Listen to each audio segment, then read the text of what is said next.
Yan. So, magandang araw sa inyong lahat and welcome sa ating video. So, for today, pag-uusapan naman natin yung topic na about adopt entrepreneurial mindset in the workplace. Okay? This is a very, very good topic na para pag-usapan. So, sa mga slides natin, napag-usapan na natin detail by detail yung mga parameters. And this is to sum up na yung entrepreneurial ay it takes courage, di ba? And ideas. And yung drive nyo para magkaroon ng extra income. Alam natin sa barko, di ba? Malaki yung kita and mas okay kung meron ka pang karagdagang pinagkakakitaan.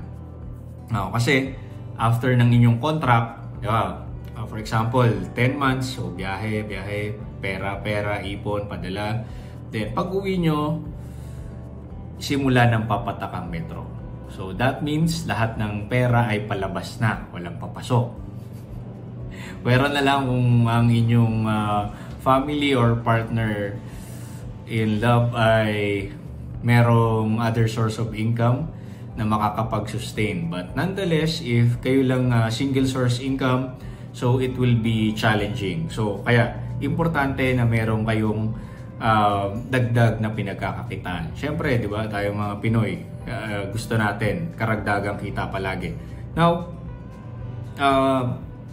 entrepreneurial mindset is always dapat siya parang nagtutuunan nyo ng pansin. Isip kayo kung ano man yung trip nyo na pwedeng may sideline. Commonly, sideline sa barko is yung pagugupit ng buhok, which is a good din yung kita doon. Kasi pag nalaman nila na magaling kayo maggupit, okay siya. Yung iba naman, cellphone repairs, meron namang iba, tattoo artist, meron na ngayon. So sa barko, yun yung ibang mga other source of income nila. But other than that, you also have to think of something additional income pagdating sa lupa or sa land base. Pagka syempre, nagbakasyon kayo, then think of something additional incomes or negosyo. Of course, sa negosyo, papasukin nyo syempre yung alam nyo. Huwag yung nakita lang na nag-trending sa Facebook, lalabas kayo ng puhunan and then, in the end, walang na pala. Okay, so you have to think of something na gusto nyo yung negosyo and alam nyo. Kasi kung di nyo alam kung ano yung negosyo, napapasukin nyo, basta pinasok nyo lang kasi sabi ni ganito, sabi ni ganyan, okay, then it will be hard for you para kumita and at the same time loss, di ba? Pagod, pera, oras, masasayang sa inyo. So, you have to think of it seriously kung may papasukin kayong negosyo. And of course, syempre, since nagbabarko tayo, kung maglalagay kayo ng negosyo sa lupa, kailangan trustworthy din yung tao. Okay?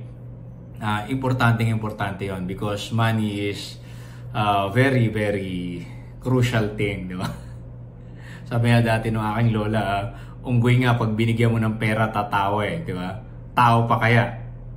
So you have to also keep that in mind. Your partner or your family or any na makakasama mo sa venture, kasi syempre seaman, maraming pera, mabilis makapag-produce ng puhunan. But you have to be wise in terms of business management and maging knowledgeable. So overall, kailangan aralin nyo kung ano yung papasukin nyo.